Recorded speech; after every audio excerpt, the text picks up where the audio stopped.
capital of South Korea, the year 2021. We have a beautiful day, very sunny, and we can see 5 students in an alley. But to be more specific, it's 4 people against 1. And we see a studious boy, holding his notebook, speaking to the bully. His classmate telling him to quickly say what he wants because he doesn't want to be late for his prep class. And with an air of superiority, he doesn't even look the bully in the face. Already quite annoyed with the guy, the nervous one says, "What's up, Jamin?" Jamin is the name of the guy holding the notebook, and we will call him Jamin. Jamin tells the bully that if he has nothing to say, he's leaving. And all the bully's friends start laughing at him, saying that the bully with the little tuft was completely ignored. After being mocked a lot by his peers, he gets very angry and yells at Jamin, calling him a piece of crap, telling him to stop right now. Calling Jamin a son of a good mother, he prepares a punch and runs to hit him from behind. Jamin, with the air of a protagonist, closes his notebook without looking back and delivers a big kick to Tupatinho's head, causing him to lose his balance and fall, without noting the license plate of the truck that ran him over. Tupatinho is on the ground, struggling with his body not to pass out. Will he pass out from that kick or not? And I would have passed out. Jamin, with the air of a protagonist, looks down at Tupatinho with superiority. But Tupatinho is good at fighting and didn't even faint. He gets up cursing at Jamin. Jamin, with a 10/10, knows that Tupatinho will be fine in that fight. Jamin says he doesn't care if Tupatinho wants to be the tough guy. Just don't mess with him. And Jamin completes the warning, saying that his life is already hard enough without the presence of the tough guy. The tough guy still on the ground looks Jaminho straight in the face and tells him not to pretend to be so strong and says that from now on he's in big trouble. And Jaminho, with his hand on his hip, looks at him with disdain and says, "Really? But Jaminho is very smart, as you can see." And he forgot that there are more people in the fight, and he gets hit so hard on the back of the neck that it feels like his soul is going to leave his body. And the guy with a baseball bat laughs in Jaminho's face and asks if Jaminho thought they were just here for decoration. After that, he starts sweating drops of ketchup, or ketchup is coming out of his nose. At this moment, the bully starts to smile because Jaminho is at his feet, and he asks if the hit Jaminho took hurt. The bully says he bets the hit Jaminho took hurt a lot, and says Jaminho only got beaten because he shows off at school, and that from now on he will show Jaminho his place at school. Jaminho, very angry, tells him to go screw himself. Patinho. He looks right at Jaminho's face and says, "You bastard, do you want to keep getting beaten?" Tupatinho, with a smile on his face, says he wants to see how long Jaminho can take it, and he orders his friends to finish off Jaminho. I honestly don't know how Tupatinho's friends are going to finish off Jaminho since they don't have eyes, or maybe they wanted to save on paint, and a nice beating session begins. Suddenly, Tupatinho sees a light in front of him, but he thinks he's imagining things, when suddenly several glowing spheres start to appear near Tupatinho, and he starts wondering, what could this be? Tupatinho looks around and sees that more white spheres are appearing. Meanwhile, the free massage session continues happening. The masseurs are noticing what's happening. However, Tupatinho sees that something is wrong because there are too many bright lights, and they shine so brightly that Tupatinho puts his hand in front of his face to avoid seeing that light. Suddenly, they stop because one saw something flash, another saw nothing, and another asked Tupatinho what that was. Tupatinho responds by saying he doesn't know anything. The only thing he saw was a flash, and it scared him a lot. Fallen to the ground, Jaminho continued with a fierce look. However, Tupatinho thinks he's still fine and wants to continue the massage session. Gently stepping on Jaminho's head, he tells him to stay on the ground. And only after that, Tupatinho had a look of happiness. Suddenly, a guy appears next to Tupatinho, saying, "Man, 20 years have passed, and nothing has changed here." Tupatinho gets a big scare from the guy who appeared out of nowhere next to him, and the guy starts analyzing Tupatinho, saying that the uniforms haven't changed at all. Tupatinho, not understanding anything, asks, "Who are you, bum?" And the guy, not understanding anything, asks, "Bum? What do you mean?" And the guy who appeared out of nowhere continues speaking, "Is this how snotty brats like you talk to your veterans?" And Jaminho starts watching the whole scene, trying to understand what's happening.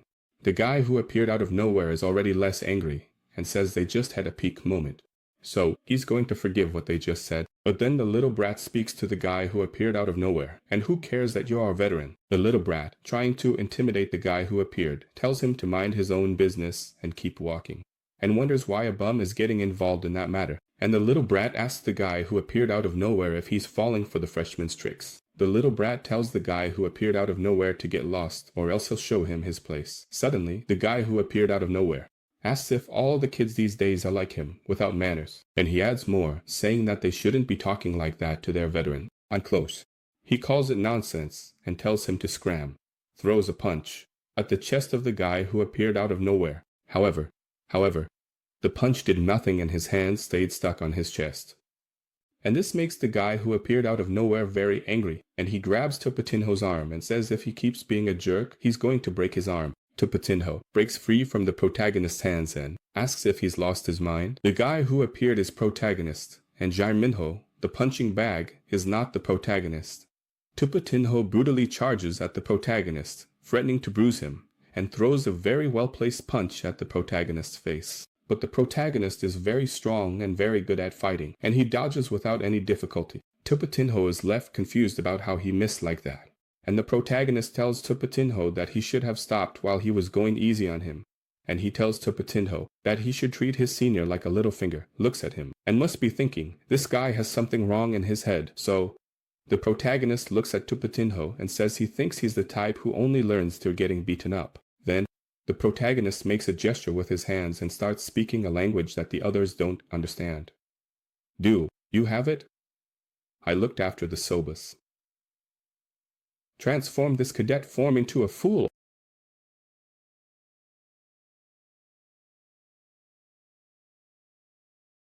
But no.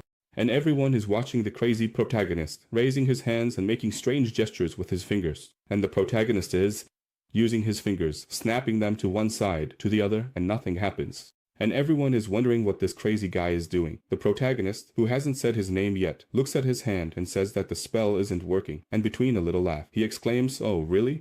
It didn't work? It's ridiculous. Nowadays, huh?" He keeps talking to the protagonist, telling him not to act like he's something in this life, since he's just a little nobody. And the protagonist is there, snapping to one side, snapping to the other in complete emptiness. And of course, everyone was already thinking he was an idiot, a big idiot. And the protagonist made his last move, looked to the side, saw that magic wouldn't work, and those guys were calling him an idiot.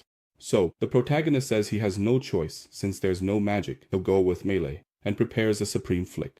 And the little guy was thinking, what's this crazy guy trying to do? When suddenly, he takes a supreme flick and goes flying like a ragdoll. Tupatinho flies several meters and crashes hard into the concrete, breaking the concrete with his body. Jae-minho, who is good for nothing, is left speechless, as are the extras, Tupatinho's helpers. After a supreme flick, Tupatinho went to sleep, and the protagonist, with his finger coming out with force, says, "Te emovar, pctuatnovigrad." Oops, I think that line is from another game I play. And with a smile on his face, he prepares the new supreme flick and asks who will be next. Jae-minho is trembling with what he saw, and it is soon shown to us that the supreme flick went wild, as all the other three extras were already on the ground, and our friend Tupatinho is still sleeping. Jae-minho is very surprised by the protagonist's strength, as he took down all four with a single finger, and the protagonist is all smiles because he taught those fools a lesson. And Jae-minho, who has never seen such a crazy guy, wonders who this madman is, but humbly, Jae-minho thanks him for the help. And our protagonist says it was nothing, and starts looking at Jae-minho, and Jae-minho, as a target, says it's all fine. His head is quite resilient, and the protagonist says that's not it. He's not asking about his head. He wants to know what today's date is. And Jae-minho is surprised by the question, and the protagonist asks again, what is today's date? And Jae-minho says today is September 10th, and the protagonist asks, of what year? 2021. Hearing this, the protagonist is astonished, and he tells Jae-minho that he was summoned in 2016. So, it should be around 2036, since I spent 20 years. The protagonist, not knowing what was going to happen, does the math, because only 5 years have passed here on Earth, while he lived 20 years on the planet of all time. The protagonist says it's better this way, and Jae-minho, he doesn't understand why he said those things. The protagonist says goodbye to Jae-minho saying, later, I'm out, it's us, bye, and gives a warning to Jae-minho telling him not to get beaten up from now on. And Jae-minho, the protagonist, walk away, asks what the hell is he? And the protagonist, already in me, not seeing I ask what he is doing now. I'm good at this special effect of snapping. Fingers, I'm awesome. I can snap my fingers like no one else. I'm practically the master of finger snapping. What kind of trip is this, dude? And the protagonist, snapping fingers, now repeats teleport, teleport. Watching, I think he seems crazier than a student. Suddenly, the protagonist stops snapping his fingers and looks at Jae-minho.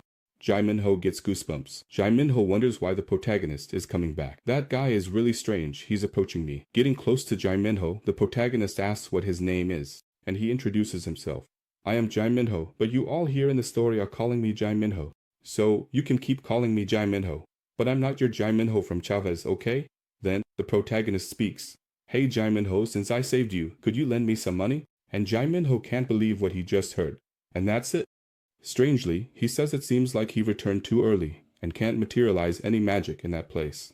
And Jae Minho thinks this is bad for him because he just moved with a very strange creature. Then the protagonist starts telling his story. He says he was in a world very different from theirs. And he just got teleported back to Earth for personal reasons, which is why he returned to Earth. And the protagonist continues with his explanation, saying that it seems there was some kind of problem with the mana handling system during the process of returning to Earth. And he concludes, if the process had gone right, he would have been teleported in front of his house. And so, the protagonist explains that he can't conjure any magic in that place. That's what Jae Minho was thinking to himself. He couldn't say that. Cleverly, Jae Minho sends the good stuff. He asks how much he needs, and the protagonist says he needs 2,000 years. Jae Minho slipped up. He only had a 5,000 note, and the protagonist took his 5,000 note, and also took Jae Minho's phone number. And the protagonist thinks about how nice Jae Minho is, and assures that he will pay back what he owes, since he even took the phone number to return the money. The protagonist looks at his reflection in a glass, and realizes that only 5 years have passed here on Earth. And he thinks it's a good thing not much time has passed here. And he knows this is good because his family will definitely recognize him. Doing those math calculations like the king of mathematics, he realizes he is 24 years old, but his parents are probably around 50 years old. And Sor, his youngest sister, must be about 7 years old. Now, the scene shifts to a subway station. As he approaches the station, the protagonist sees many military personnel and wonders if there was an accident inside the subway station. Since he can't come to any conclusion, the protagonist sees 2 students passing by, and decides to ask them some questions. He asks what the soldiers are doing in front of the subway station. Did something happen there? The girls, not understanding the question, look at each other in astonishment. And laughing at the protagonist, they reply that it's normal for soldiers to be guarding the entrance to the dungeon. And they ask if the protagonist has been in a coma all this time. That's when the protagonist, looking clueless, doesn't understand anything, and he starts wondering what they are talking about. Since the protagonist can't take the subway, he plans to take a taxi. However, after walking another block, he sees another subway station where there are no soldiers in front, and decides to go down into the subway station with his boot. Very fancy for a woman, and I think this boot is for women, right? And he finds the subway station locked, padlocked, and he doesn't understand what's happening because it's daytime.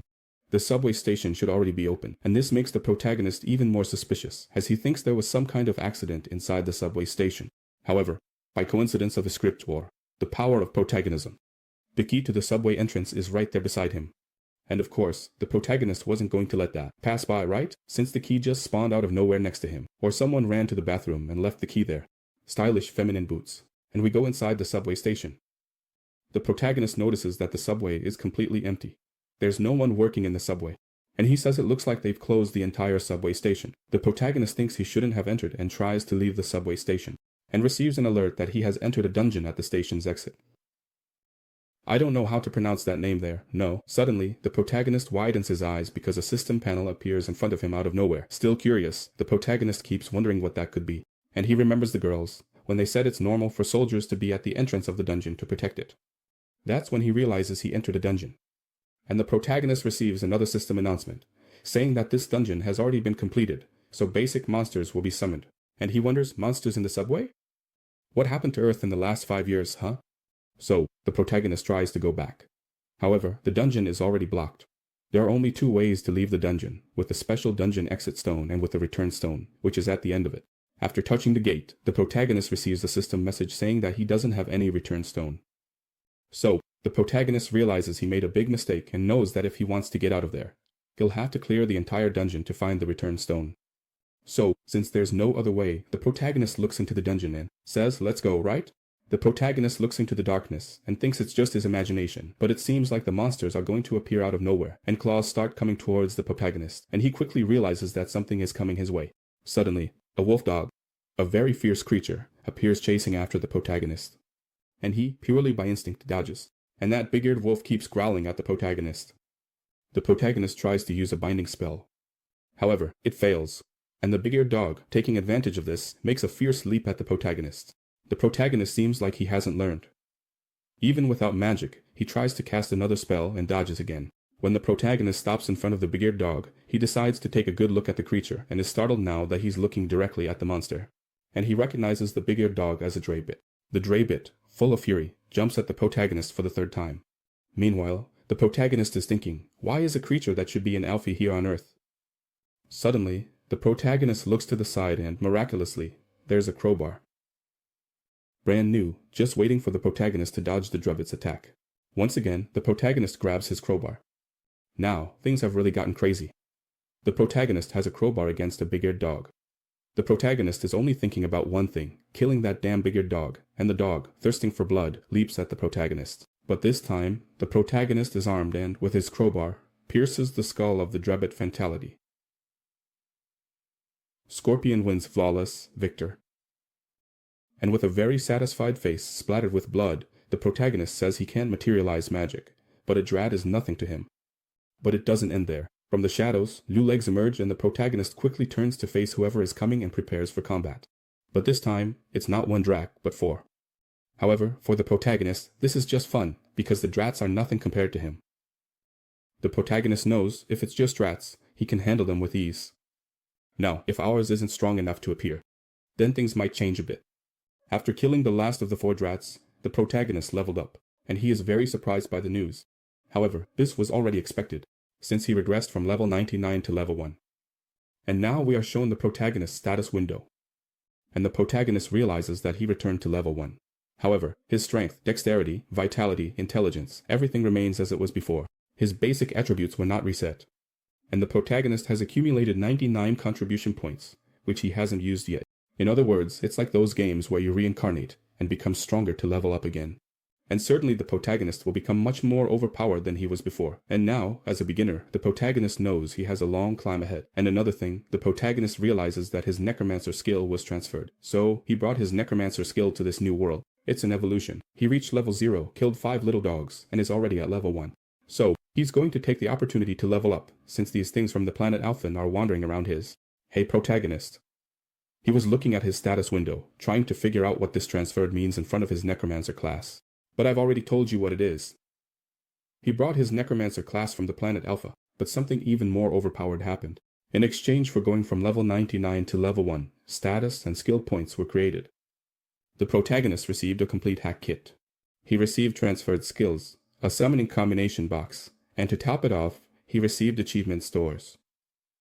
For those who don't know what that is, let's poke around to see what it is. And we're shown the combination box, which looks a lot like that Minecraft crafting table. Then, the protagonist opens the achievement store and sees that he has 5 achievement points. This store didn't exist for him in Alphen, and he sees that it's an online store, and it's really cool. The protagonist starts to decide what his priorities are, and knows that he needs to acquire skills, as his top priority. The protagonist knows that if he wants to find the return loss, he needs the skill, Search. And to face the monsters, he needs the skills to detect and summon Skeleton Warrior. All of this is already enough. Each skill costs 10 points, and he only has 5 achievement points, so each creature he kills gives him 1 achievement point. The way, then, is to take down whoever is in front of him and gather points to buy these initial skills. But first, the protagonist decides to allocate the points he has, since he has 99 points. Let's distribute. The protagonist decides to allocate his points to basic survival stats, as he doesn't have a class yet. So, all 99 points were distributed, leaving him with 0 points remaining. And at the same moment, he feels a drastic change in his body, and the protagonist is impressed with the strength he has now and makes several slashes in the air. So, this crowbar is going to be very useful. The protagonist is eager to destroy the creatures with his crowbar. The protagonist has a clear goal, to kill the monsters to earn achievement points, and has the first skill to be chosen. The skill he seeks, because with it, he can find the return stone. Let's start killing Drebbit to be able to buy the skill. With his stylish little boots, women's model, the protagonist advances towards the Drebbit. But the Drebbit are also very eager and advance towards the protagonist. And of course, the protagonist will thank his friend Drebbit for coming voluntarily to his death. Finishing off his last Drebbit, the protagonist feels a bit tired. Now leveling up to level 3, the protagonist thinks these creatures won't stop appearing. However, he's fine killing them all. Just a little tired. More than 20 are already gone. Drebbit. So, he buys the skills Search and Detection and starts using them right away to try to find the return stone. The protagonist is disappointed because there is no return stone nearby. The protagonist knows that the only place left is the subway's lower level. Looking down the stairs, he sees several pointy-eared puppies, and he knows he has to go down there. If he wants to find the return stone, then the protagonist knows he can't face them head-on alone, since there are too many of them. So, with a sly grin, our Necromancer decides to show his true style, and he buys the skill book. Summon Skeleton Soldier. The protagonist can command up to 9 soldiers. To summon a skeleton soldier, he needs a body. So, each Dravite body can become a skeleton soldier.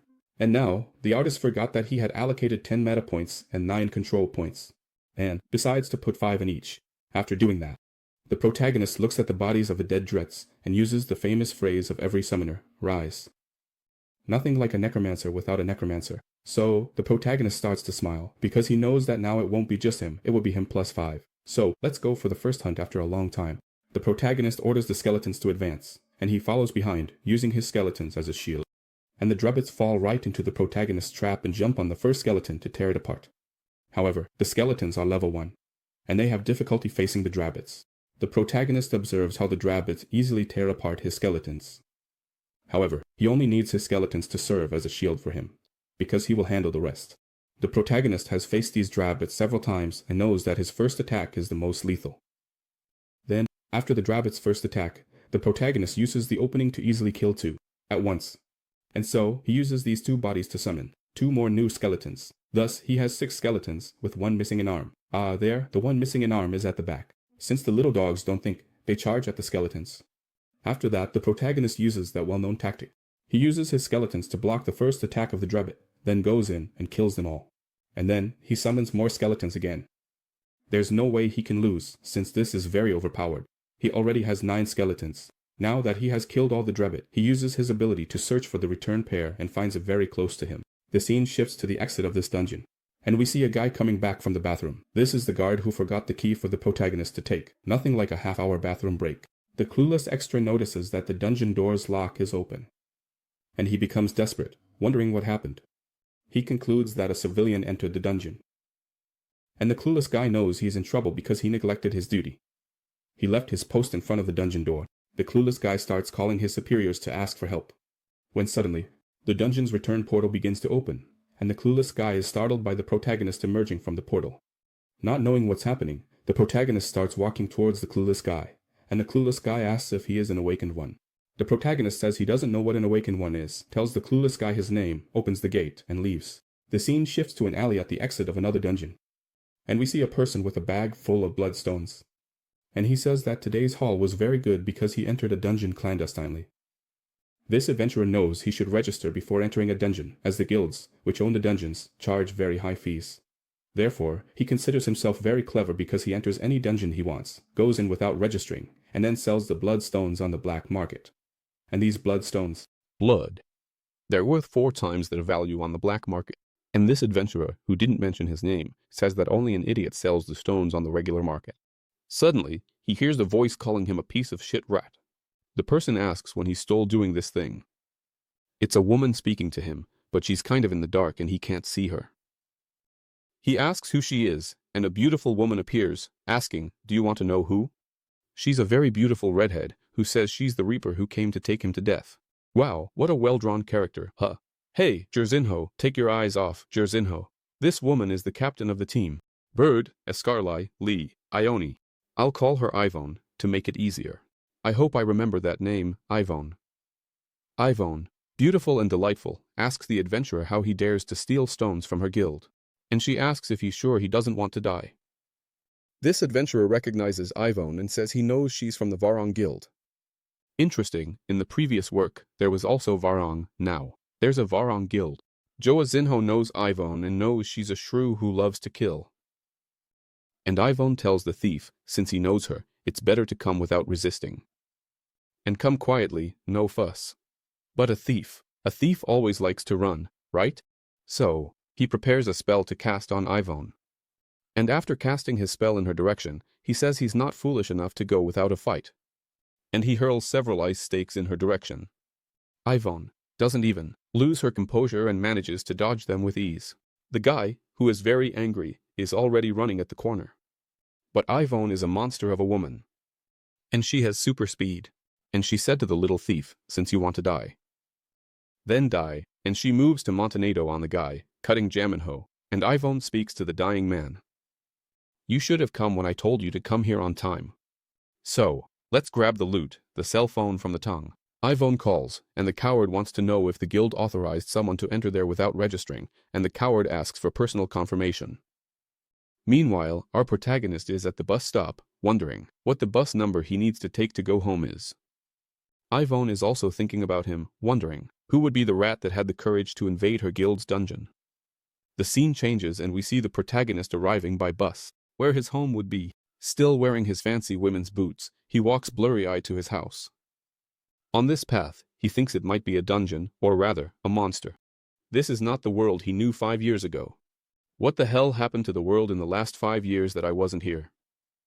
And so, the protagonist walks towards his house, and hopes that nothing bad has happened to his family. When he arrives in front of his house, he gets a big shock because he knows he didn't get the place wrong. But, where is his house? He stands there, desperate, in front of a huge building. In 5 years, many things have happened. He is surprised because they built a very large building in 5 years, in the place where his house was. And he wonders if his family is somewhere else or if they are living there.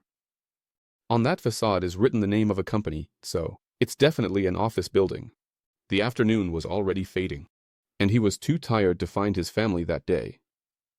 Suddenly, his stomach growls, and he realizes that he walked the entire day and hasn't eaten anything. So, he went to a fast food place, called Nice to Go, and eats that instant noodles. Makes you want to eat hot instant noodles now, huh? And he devours those noodles with relish, as it had been 20 years since he last ate instant noodles, or anything that reminded him of home. And after he ate the big bowl of noodles and drank a Coke, that's when he truly feels he's back on Earth.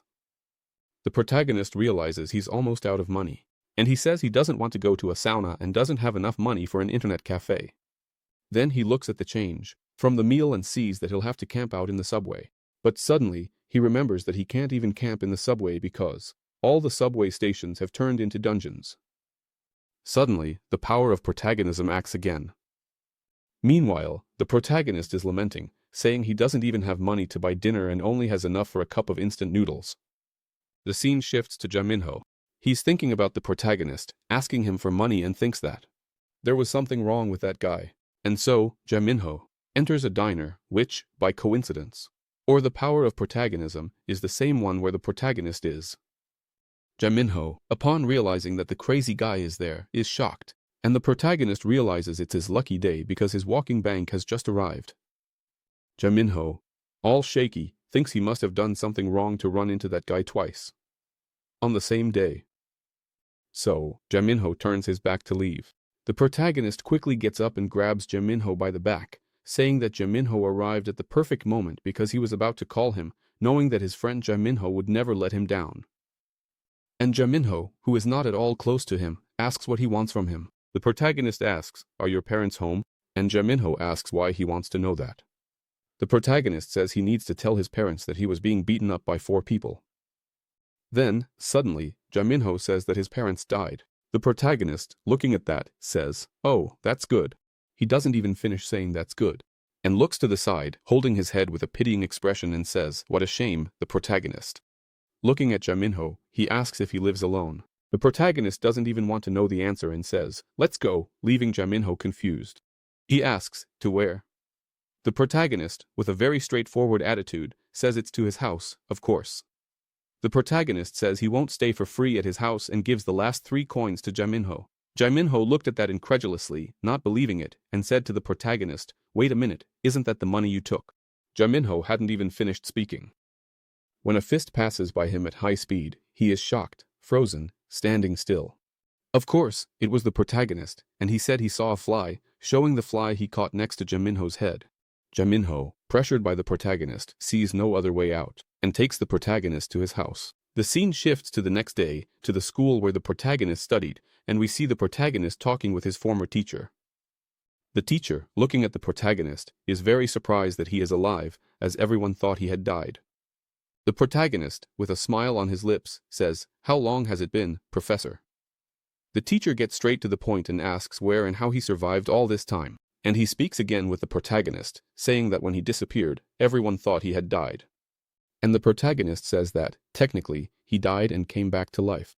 The protagonist tells the teacher that he has to take care of some things. And so, he asks if he can take a look at the student records. The scene shifts to room 3 on the second floor, or to room 2 on the third floor, where we see Jaeminho, the punching bag, talking to a beautiful girl. And Tupatinho, who apparently studies in the same class as him, is right behind, looking angry. The one who hits forgets, and the one who gets hit doesn't forget. Tupatinho, up until now, hasn't forgotten the puddle he got, the supreme poke. Tupatinho arrives with all his rudeness and asks the beautiful girl, who was talking to Jaeminho, to leave because he needs to talk to him. Giving Jaeminho a loving hug, Tupatinho calls Jaeminho a little turd, and says he was very lucky yesterday because that random crazy guy came out of nowhere and saved his skin. And he says they're going to finish that conversation from yesterday. And Jaeminho, like every punching bag, stupidly wants to take the beating quietly without saying anything to anyone, and tells him not to make a scene in the room when he meets with Tupatinho. At that moment, Tupatinho gets very angry and says, "What do you mean, don't make a scene?" Everyone in the room starts to hear Tupatinho yelling at Jaeminho. Jaeminho, who has already lost all courage to fight, was grabbed by the hair by Tupatinho, who says he still hasn't realized the situation he's in, and that this time, he's going to break some of his ribs. When suddenly, someone arrives at the door and tells them to stop right now. The protagonist says they arrived at a perfect moment. Tupatinho is very angry and full of courage. You can tell he doesn't even know what truck hit him. The protagonist tells all the pathetic bullies to follow him. The bully came back because he only got a flick and doesn't even know what happened after that. Now, if the protagonist had destroyed both him and his will to fight, then yes, he would never come back.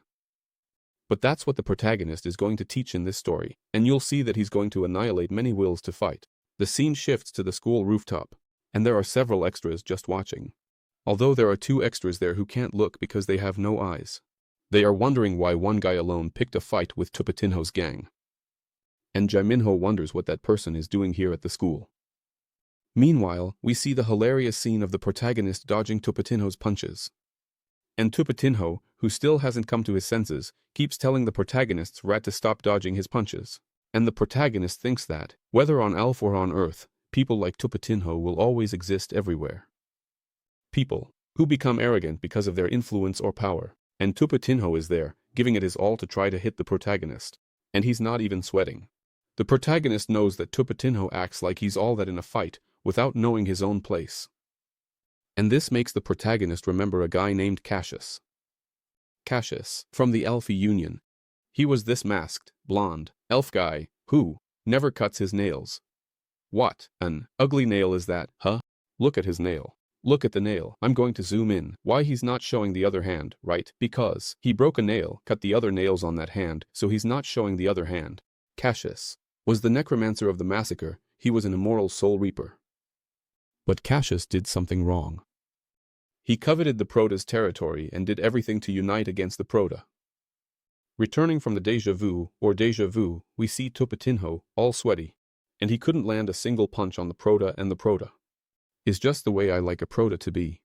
He's not a coward and doesn't forgive his enemies. I will never bring you a work in which the protagonist is a wimp. Tupatinho yells to his gang. Hey you guys, how much longer are you going to stand there? Come and attack that bastard. And the Prota says there's only one way to deal with people like that. Meanwhile, all 4 of them advance towards the Prota. And how's the Prota? A little smile on his face, a sandal that really gets in the way of fighting on his foot. Hey, subscriber, a tip for you. If you ever get into a fight, don't go wearing sandals like that, okay? Go barefoot, because otherwise, you're going to lose. And so, the Prota, which is almost like Sun 2, explains that you should return what people have done to you 10 times worse and with overwhelming force, nothing less than that. So, it's time for a slap in the face. And the Prota starts handing out slaps in the face. Tupatinho is the first. The Prota is only not punching them because he's very strong. If he punched each of them, they'd die. So, it's a slap in the face of humiliation, really. And we see that Tupatinho's bully is there, trembling all over. The Prota tells him to come at him, not just stand there. Wasn't he wanting him to react? Well, now he's reacting. Tupatinho gets really pissed and prepares a big punch. Then, it was just a beating from there on. Everyone is down and groaning. And the prota is calling them trash. The prota says they're nothing, that they only know how to make a lot of noise while getting beaten, and tells them to groan quietly. Suddenly, the prota's sixth sense starts to tingle, or it's just the plot, as a taxi stops in front of the school. He is very surprised to see who gets out of the taxi, and we are shown a middle-aged woman who, in a hurry, heads towards the school. And the prota immediately recognizes her and calls her mom. This is the most touching scene you might see at some point. A mother who thought her son had died. She finds him alive after many years. The prota's mother bursts into tears, and he is also very emotional, but doesn't shed a single tear. I think he might need a psychologist. According to his mother's words, right after he disappeared 5 years ago, dungeon outbreaks occurred all over the world, where all subway stations turned into dungeons at the same time. And she informs him that his father passed away after being caught in the middle of a dungeon outbreak. His father was coming back from work and was killed by a monster. Thus, his mother had to live alone while taking care of Soa. Soa is his little sister. And his mother continues the explanation, saying that their family didn't have much money. And after his younger sister fell ill, the financial reserves they had quickly ran out. So, she had to sell the house and rent this small apartment to afford her sister's treatment. But thank God, now her sister is doing very well, she is cured. After the day of the dangerous outbreak, every single day was just pain and suffering. After that, the protagonist's mother says she's going to the daycare to pick up his younger sister and tells him not to go anywhere. If it were my son, I would take him along to the daycare, no questions asked. 5 years without seeing, I would take him along. And the protagonist stays there, observing, where his mother lives. And we are shown the small apartment where his mother is living with his little sister. It's just that and the bathroom. The protagonist thinks that he can feel just by looking at the difficulty his mother faces being responsible for a family on her own. This room was really very small, for the whole family to sleep. And the protagonist looks at closed boxes on the wall. And there were many boxes, and they took up an entire wall. When he opens them to see what they are, there were many things of his and his father's. These things, his mother couldn't throw away. And the protagonist knows very well why his mother doesn't throw them away. It would be like throwing away all the memories of her son and husband. And the protagonist is heartbroken. Finally, his mother arrives with his little sister. And the mother tells the little one to say hi to her older brother. And his sister, very shyly, says hi to her brother. And he, of course, makes a silly and happy brother face. The protagonist, placing his hand on her head, says, "Oh, have you grown so much? Do you remember me?" The protagonist says he changed his sister's diaper many times when she was little. The little sister, with an angry face, says she doesn't pee anymore. The mother lets the little one play with her brother. Meanwhile, she goes to prepare a very tasty meal for the two of them. And the little one asks if mom isn't going to the restaurant today. And the mother says no. Today is her day off. The protagonist has never felt so much joy. Night falls, and everyone gets ready to sleep. Lights out, mother and daughter sleeping. However, the protagonist can't close his eyes. He can't sleep. He keeps thinking about what happened 20 years ago, when he was summoned to Alphen without any apparent reason. Alphen was a world similar to a video game. And the protagonist had to fight more bravely than anyone else. And he fought in every possible way to achieve his victory. And to survive against weak monsters. And all the beings of Alphen. After much fighting, the protagonist managed to become a max-level necromancer. And he had a territory all to himself, where he controlled everything, life and death. But then something happened, he couldn't see the end of his journey. Suddenly, the dimensional administrator summons the protagonist and asks if he wants to return to his planet. And he, without any attachment, says yes, and is instantly returned to Earth. And the protagonist only stayed alive with the hope of returning to Earth and seeing his family again. He just wished to have a normal happiness, like the one he had here on Earth. However, the Earth he returned to had changed a lot. And his father, because of this change, ended up dying. And his family was bankrupt and helpless. So, the protagonist set his first goal. He needs to earn a lot of money. And he thinks it will be easy because he survived on Alphen. A planet where if you're not strong, you don't survive a single day. So, for his family, he promises to change things. The next day, the protagonist is sitting with his stylish shoe or sandal, looking at the cell phone his mother gave him. And he starts researching about the awakened because he remembers the coward from the subway, who asked if he was an awakened. The protagonist remembers the conversation he had with the coward. The coward said he was scared to death, thinking a normal person had entered the dungeon. The coward asks why he entered a closed mine. This mine doesn't even drop bloodstones, it drops nothing. Then, we see that the coward made the protagonist fill out an entry log. And the protagonist becomes thoughtful, thinking about how to make money. The protagonist discovers that he is an awakened. So, he decides to focus on that to make money. For the sake of the plot, the protagonist sends a message to his mother, because no mother would let her son leave after that. The protagonist sends a message to his mother, saying that there's a guy who lives alone nearby, and he will live with him while he prepares for the awakened exam. In his mind, the protagonist intends not to be a burden to his mother and thus promises to earn money to bring her some peace. The protagonist, looking at the phone number, starts to say that he's sorry for bothering this person, but he plans to pay him back later. And the person who answers says, "The funeral fall goes with God. Do you want to buy a coffin or a complete service?" The protagonist is left confused. Funeral home, goes with God, what do you mean? Paper, looks at the phone, looks at the paper, looks at the phone, and they are the same, and the person is there.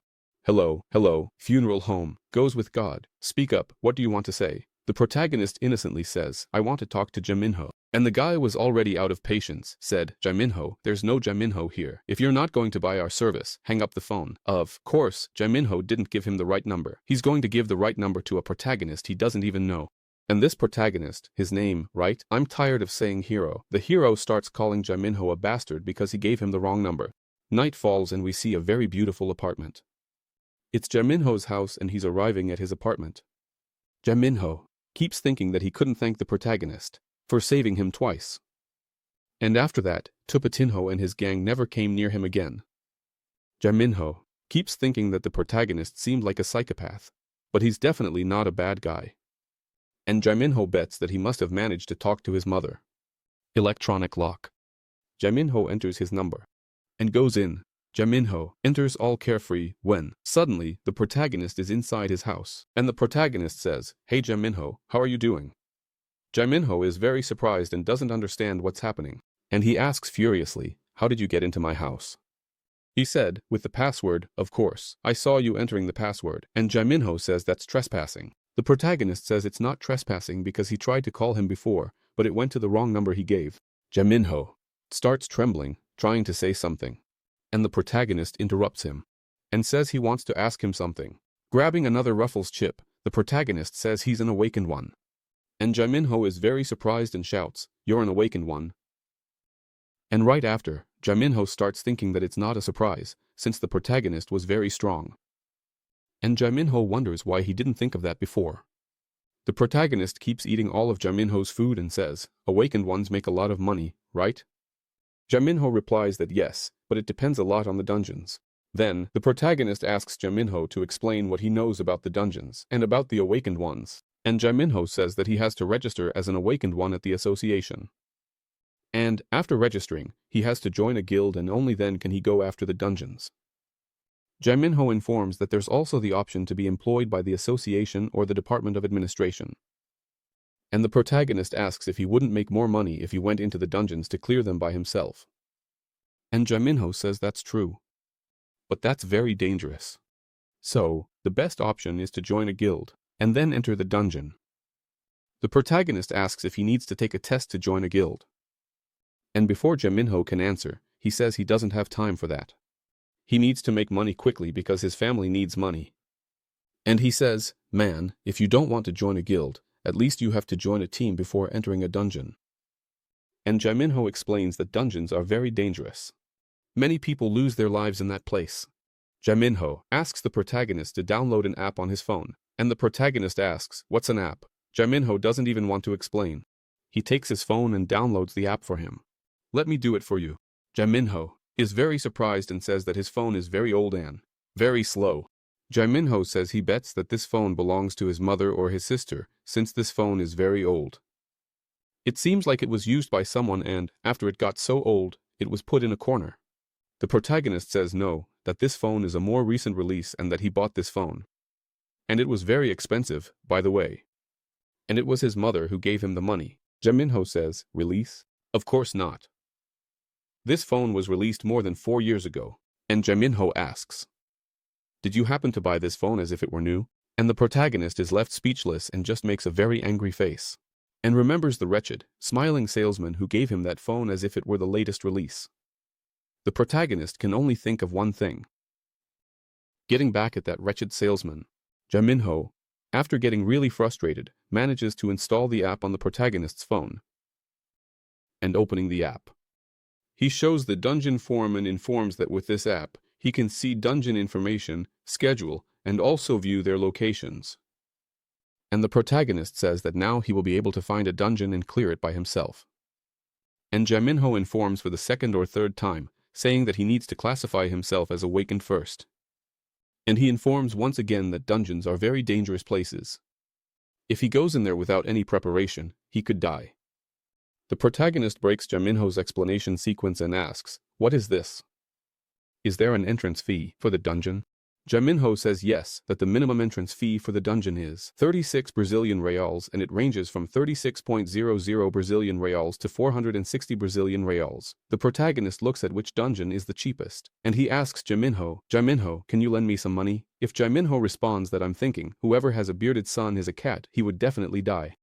The next day, at the Awakened Control Department, of course I know, he's Korean, the facade reads, Awakened Control Department. Trust. The protagonist introduces himself and goes to the awakened examination room. Many people are watching the protagonist and he starts to emit a very sinister black aura. And everyone is astonished to see that black aura, not knowing what's happening now. Even Senso back there is surprised. I don't know why. And the protagonist, with a protagonist's air, begins his summoning. And we see a very beautiful and cute rabbit dead on the ground. And the protagonist says, rise. And suddenly, a necromancer summons his fighter skeleton.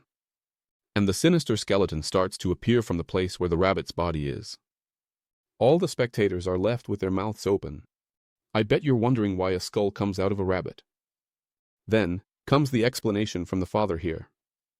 He uses the bodies as a sacrifice to summon those skulls from the underworld. Any body he summons can even be an elephant. A skull will come out because it only serves as a sacrificial ritual. And a level 1 skull comes out with level 1 status. The protagonist is all happy, thinking he's great because his summoning was perfect. He summoned his fighter skull. And the warrior skull already comes with a bone sword in hand. It must be very sharp. The protagonist's level 1 skull is very imposing with its glowing eyes. And the specialist speaks. As you can see, it's just a necromancer. And an extra is very surprised, as it's the first time he's seen a necromancer up close. The fighter says this. Now, I want to see your power. Destroy that goblin. And the protagonist is very surprised to see a goblin hologram. And he keeps looking, thinking about how he's going to do it. For his skull to attack a hologram. So he goes and says, all right, skeleton soldier, show your strength and attack that hologram. The skeleton, with all the fury in its eyes, sprints very quickly towards that hologram and goes right through it, since the skeleton didn't see anything. The examiner, seeing that scene, says to him, you're rank F, the damn rank F. The protagonist is left confused and receives his rank F card. The protagonist, not knowing anything about rank classification, asks if rank F is a very high rank. And he explains. Look, there are 2 ways to explain. Which one do you want? The easier one or the harder one? The protagonist says, tell me the harder one. Don't you have your favorite team that's in the Brasileiro? The protagonist says, yes, what about it? So, you take the standings, turn them upside down, and your team is in first place. And the protagonist says, huh, what? He says, rank F is the lowest rank there is. So, you are the lowest rank. The skeleton you summoned, it's a very low rank. So, you deserve rank F. And the examiner tells him not to be too upset. Because his ability is special, so he will make a big difference in a team. And the protagonist thinks that the rank doesn't matter, because he just wants to enter a dungeon. And now, finally, we are shown the protagonist's name, Kamhun Jin, whom we will call Jean. No, we will not call him Jean. From Jean, we will call him Kam. The scene shifts to exit 7 of the subway station, and the protagonist is looking at a 2-star dungeon. And we see the protagonist saying that this dungeon must be really good because he had entered it by mistake, was level 1, and he managed to handle it with ease.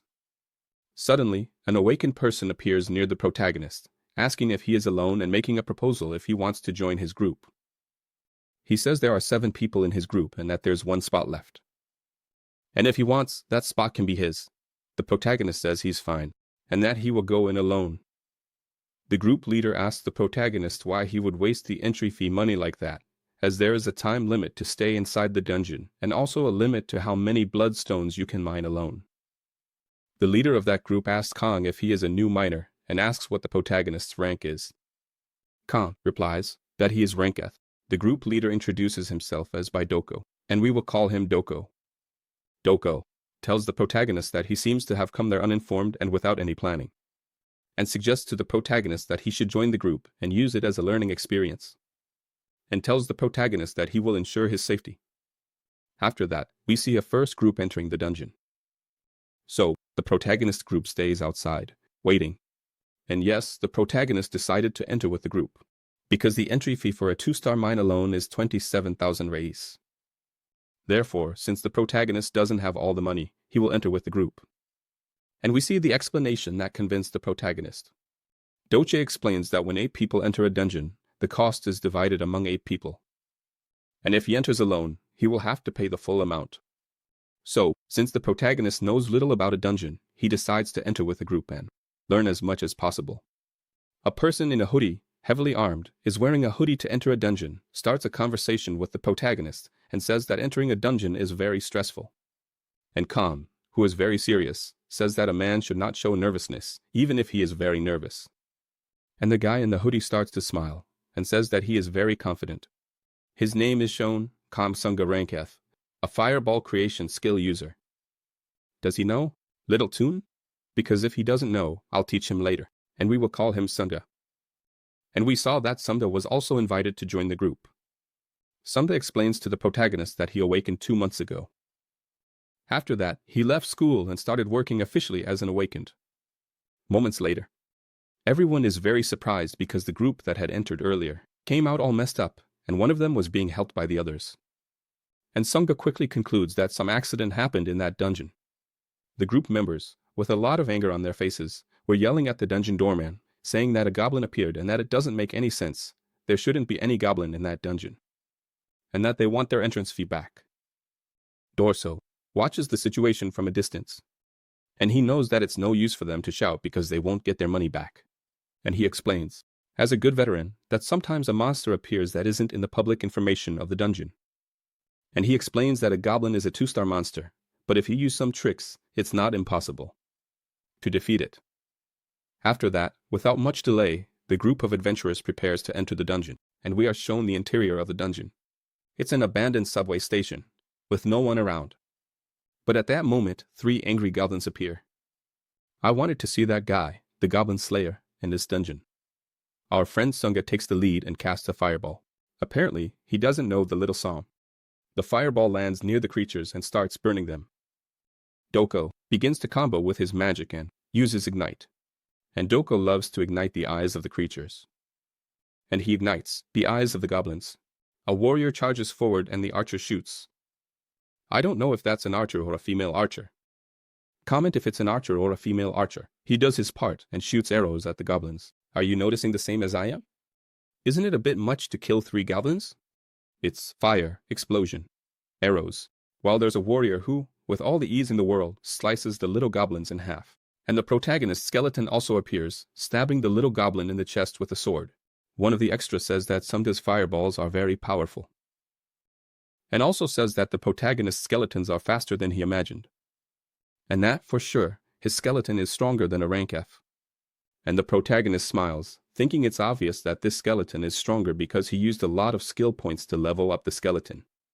And it was worth it, right? Since it's no longer just one skeleton level 1, and the bloodstone excavation begins. 2 goblins are excavated. And Doko is very happy, because the bloodstones from the 2-star dungeon are excellent. And they have a very high drop rate. He says that with a bloodstone of that size, he can sell it for 20 notes. The protagonist is astonished. 20 notes? Are they worth that much? Each of those stones is worth around 200,000 ounces, which is the same as 6,800 reis. Doko is very happy. They are just at the entrance of the dungeon, and they've already hunted many bloodstones. Thinking that they had only killed 4 goblins with bag smells, Doko thinks that a 2-star dungeon can't even compare to a 1-star dungeon in terms of the amount of drop that falls. Definitely, a 2-star dungeon is much better than a 1-star one. The group is almost reaching the last level, and there's a nice surprise. The goblin they were expecting is actually a hobgoblin. And there it is, a hobgoblin, muscular, fit, a shaman, and full of followers. And Doko takes the lead, saying that they need to act very cautiously and follow the basic information as instructed. But for us, Candy has never faced a hobgoblin.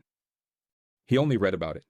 Basic information, and Kong is there standing, just watching and observing. Kong gives a hint to proceed with great caution. And Doko, being a veteran miner, said that he is well familiar with the manual and knows that the goblin's main attack is magic. That being the case, we will be able to win very easily, because the ability of this little guy here, who has a difficult name that I won't say, the one in front here, is to raise barriers. Let's call him Inusalemesokles, or Little Barrier. Doko states that, with Little Barrier on the team, they are invincible against that hobgoblin. The protagonist is not there for trouble and keeps thinking, since the team group said, he won't do anything, he'll just watch and see what happens. The buff shaman decides to make his first attack. Upon casting his spell, Little Barrier starts doing his part. He creates a magical barrier to protect the group. The shaman, during his invocation, starts saying Papa Bakwagarfo, Papa Bakwagarfo, Papa Bakwagarfo. Pause the video and try to say it 3 times without making a mistake. And the hobgoblin throws a very strong lightning bolt at Little Barrier. Meanwhile, Dorso gives orders to the rest of the group, and everyone starts attacking the shaman, and Dorso throws fire into the shaman's eyes. Taking advantage of this opening, the warrior tries to attack, but the shaman is very good at fighting, and he defends against the warrior's attack. Our friend Sunga doesn't know how to throw a fireball. Fireball. That's a fireball. He doesn't know the little song. Kam, observing all of this, realizes that it's very dangerous, because on planet Alph, he encountered various monsters. And among them, there were many robgoblins. And he knows that robgoblins have intelligence above normal. And they are capable of using magic. However, what makes the robgoblin quite dangerous is not just magic, it's the level of command they have. It's an intelligent and superior command. After receiving this command, the goblins arm themselves and cautiously advance towards the enemies. And immediately, the whole group notices that the goblins are acting differently. Under the influence of the hobgoblins, an unregistered one appears and shoots a poisonous blowgun dart into Barrerin's neck. And he says that it hurts a lot, and the poison quickly spreads throughout Barrerin's body. The extra, whose gender is unclear, asks what's happening to Barrerin. I've never seen a poison like this, because Barrerin's head just exploded. Is this a poison or a alien offspring? Barrerinha falls lifeless, and the unregistered one decides to flee.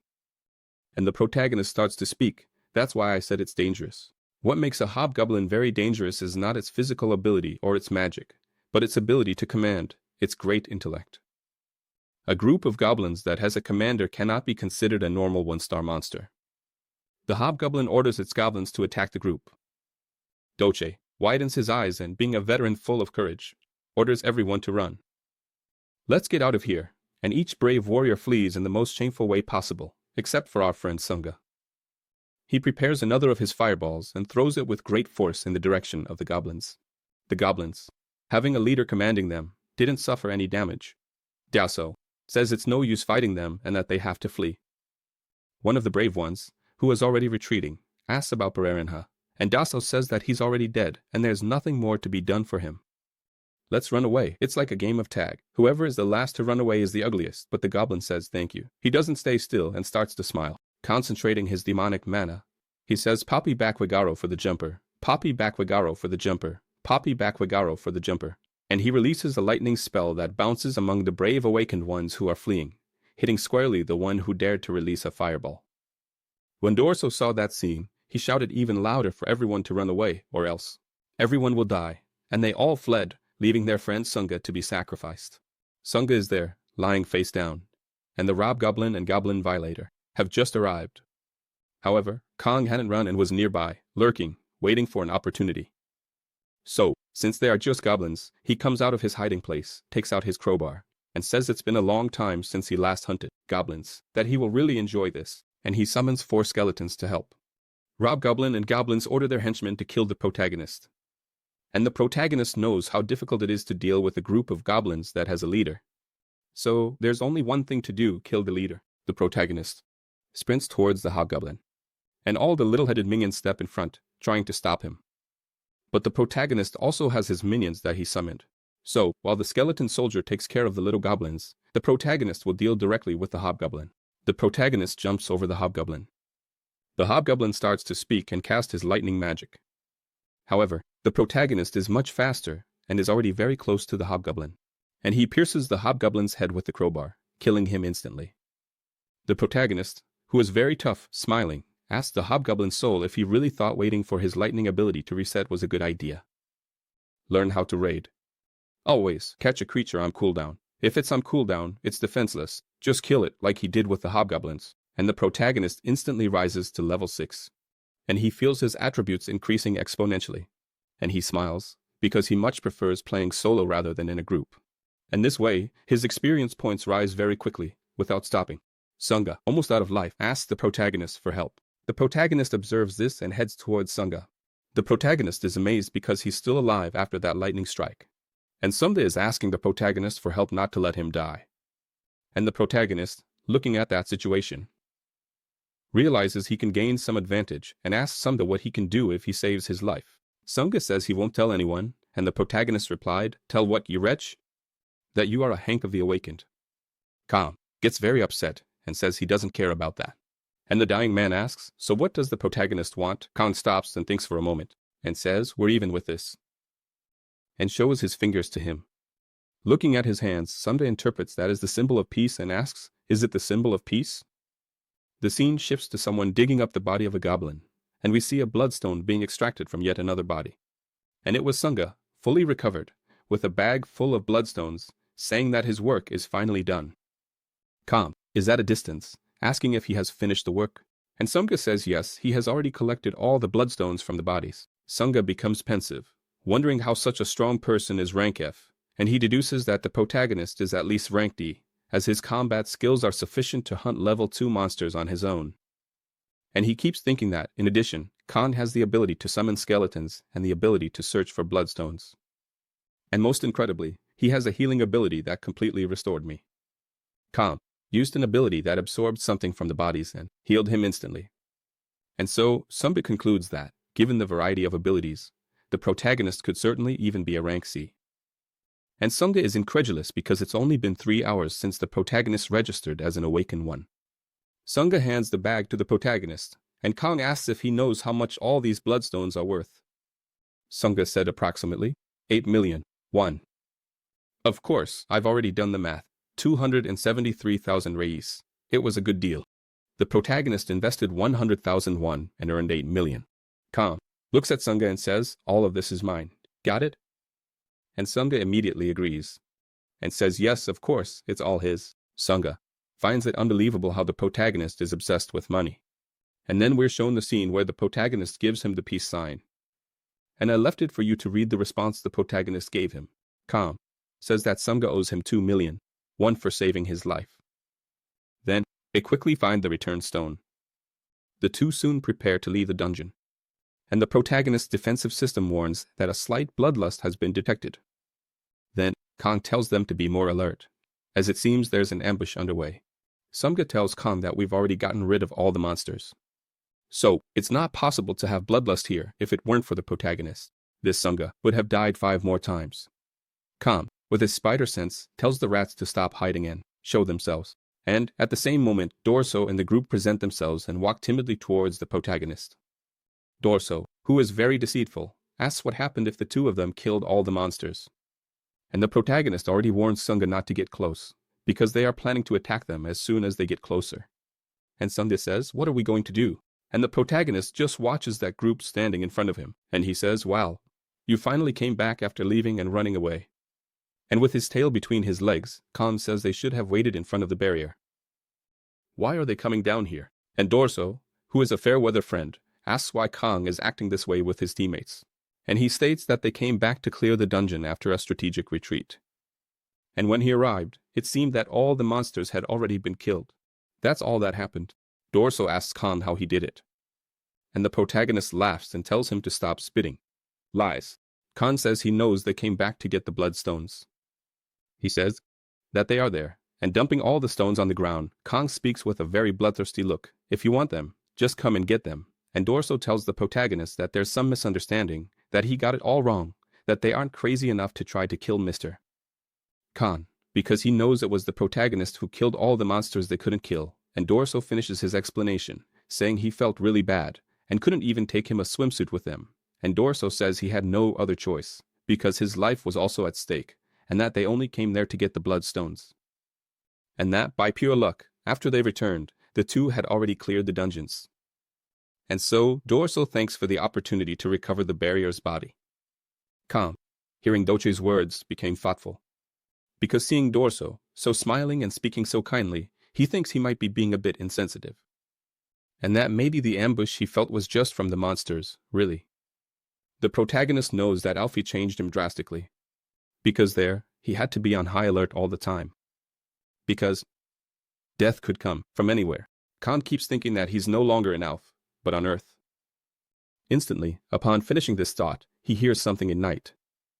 The old man, who is a real piece of work, only knows how to act cowardly and treacherously and signals the other group members to attack. And the uncle and aunt with the arrows release their attack, hitting Sunga's shoulder. The protagonist, even with his eyes blazing, is ready to react, because the only chance they had.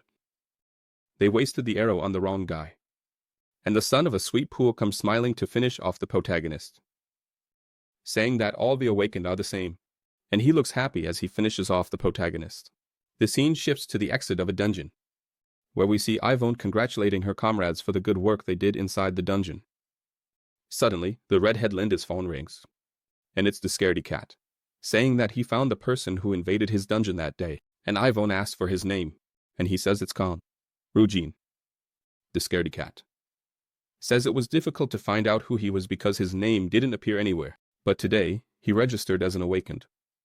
And Yvonne is very surprised because she thought he was a registered awakened. And she asks where he is now.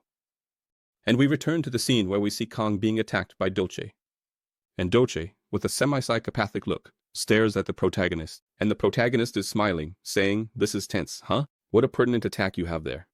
The protagonist grabs Doche and throws him with all his might against the concrete. Yeah, and that must have hurt quite a bit. And Dorso is no longer smiling, he's spitting ketchup from his mouth. The protagonist, being the king of evil, knew exactly what Dorso was going to do. Khan, pointing his hand at the other extras, asks if this is how the other awakened ones are. He didn't know they would be so shameless like this. But since they became greedy for the bloodstone, he's going to give them a little blood. At that moment, the protagonist starts summoning his skeletons, and from each corpse, a fighter skeleton begins to be summoned. Then, the protagonist says that now it's time for punishment, and he orders his skeletons to annihilate the other extras. It's a dry stab here, a dry stab there, knife in the gut, gut on the knife, chest on the knife, knife in the chest. It's the festival of carnage. After that, the protagonist takes the knife that the Sweet was using and walks calmly towards him. Certainly, some willies will be cut. And Sweet, choking on ketchup, wants to talk to the protagonist. However, he's not in the mood for a chat. The protagonist says, "Talk? What do you mean, talk? Why talk? Of course, you're trying to buy time until your ignition ability recharges." And without further ado, the Tramontina does its part, and Sweet is going to play in the second division. And the scene is beautiful to see. There are lifeless bodies here, ketchup over there, red paint everywhere. So, the protagonist, who really likes money, decides to pick their pockets and says that Sweet is very wretched because he brought a lot of money to the dungeon. Sunga stands there, looking incredulous, not believing that Kong is robbing everyone who is dead, and thinks it's crazy because the protagonist killed someone without even blinking. And the protagonist says there's no hope for people who betray others. Isn't that right, Sunda? The protagonist looks back and asks why Sunga isn't responding to him. Sunga, who had already zoned out, decides to speak. Yes, that's right. Oh, you don't know what platinato means, do you? What a shame. But I'll translate. Sunga was scared to death and agreed with him. Khan states that Sunga almost died because of him. And Sunga asserts that it wasn't Kang's fault. So, the protagonist asks for 2 more big ones for Sunga. And Sunga is paralyzed upon realizing that Khan only asks for money. Khan, getting even closer to Sunga, he says that he saved him twice, and that he'll have to take that into account when calculating the expenses Sunga brought him. Then, Kang asks Sunga to show his shoulder and says he needs to heal it again. The scene shifts to outside the dungeon, where the staff member is surprised by Kang's approach, and the staff member asks the pair, "Huh, just the two of you? Where are the rest of your group?" And Khan says that the rest were killed by monsters, and Sunga just agrees with the lie the protagonist just made up, because he is terrified by how easily the protagonist kills without any remorse. The guild staff member asks how he managed to get all the bloodstones from the dungeon. He says, "Oh yeah, this is because we risked our lives to get all the bloodstones. Because even if we die, we have to try to get all the bloodstones." The guild staff member asks both to sign the reports and says the office will contact him in case he needs help with investigations about the accident in the dungeon. And so, the protagonist leaves deep in thought. And also the leg, because he managed to earn 3 million won in just one day, which amounts to a total of 445,000 reis. This is without adding the 4 million won that Sunga owes him. The protagonist is very happy because going to the dungeon alone is making a lot of money. And Sunga, who caught COVID and keeps forgetting things, thinks he will have to pay the protagonist 40 million won. And he knows he doesn't have that money, so he'll have to take out a loan. Sunga, in his thoughts, considers asking the protagonist to let it go. However, Kang, calling him by name, says that he knows he hates traitors, doesn't he? So, it's good that he never betrays him. Kang says goodbye and mentions that he will wait for Sunga to get in touch with him. Therefore, Sunga is sure that he will have to take out a loan of 40 million to pay the protagonist. This Sunga is really clueless, man. It was only 4 million. Suddenly, Sunga gets even more confused in his thoughts. He starts thinking that now he doesn't just owe 40 million. He owes a total of 400 million won to the protagonist. What kind of joke is this, dude? The scene changes to a cell phone store, where the store owner is yawning because there is no work for him to do at that moment. And besides, he hasn't had any customers today. Upon hearing a very loud crash, the store owner panics. The store owner asks what that is, and seeing the protagonist enter so abruptly, he asks, "Who are you?" The protagonist doesn't respond and grabs him by the collar. The protagonist is very strong and lifts the salesman, who is a bit chubby, without any difficulty, and out of nowhere, the beating session begins. Just slaps to the face. After the first slap, the salesman asks, "What are you doing?" The protagonist, without saying a word, just keeps slapping him. After a very delicate massage, the salesman is left with nothing but scraps. The salesman knows that the person in front of him is very crazy, so he can't do anything to provoke him. After a session of face slapping, the salesman begs the protagonist not to kill him. Khan is questioning himself whether to kill that wretched salesman or not. So, Khan decides to let him go and says, "Hey, little salesman, do you remember me? I hate people who betray me, and the same goes for those who lied to me. Do you remember that cell phone you sold as if it were new and cutting edge?" The salesman is left not understanding what the protagonist is talking about. And in his mind, and looking closely at the protagonist, he thinks he has never seen that person in his life. The protagonist takes out his 1940 cell phone with a cork and asks, "You sold me this, now do you remember?" It was an iPhone 2, which couldn't download or install almost anything. And only after that does the salesman manage to remember something. He remembers that it was easy to fool that bastard Khan, and that he sold a phone that was worth almost nothing. For a fortune. He tricked the protagonist and spoke so convincingly that the protagonist was amazed to see a state-of-the-art phone in his hands. However, it was a phone that had been made 5 years ago. Now that he remembers who the protagonist is, Kang asks him, "So, aren't you going to answer me? Why did you sell this crappy phone to me, as if it were new and cutting edge?" Later, outside the cell phone store, the protagonist is adding a few more contacts with his new phone, which is now indeed state-of-the-art. The protagonist has very few contacts. His mother, Jae Minho, the real Jae Minho, Sunga, and the cursed salesman. As he leaves the store, the protagonist thinks if he were an Alfie, he would have torn all the limbs off that cursed salesman. At that very moment, two suspicious people approach the protagonist from behind. When they call Khan by name, he stops and turns around to see what they want. The group has already grown, surrounds the protagonist, and asks if he is a necromancer. Rank, Beth. The group says they've been watching him for some time and thinks he's not rank F because he completed a dungeon by himself. Therefore, he is sure that Kang is not rank F, because to rank F, he and Sunga wouldn't be able to kill an entire group. Suddenly, Ivone approaches and says that he is a very brave rookie. The protagonist, not knowing who she is, asks, "Who are you? And we are shown Ivone, a beautiful and stunning redhead. Well, this is the new work of the channel. I hope you like it. Go ahead and leave a like and subscribe to the channel. For those who aren't subscribed, if you want part 2, just ask for part 2 in the comments. And remember that Mao is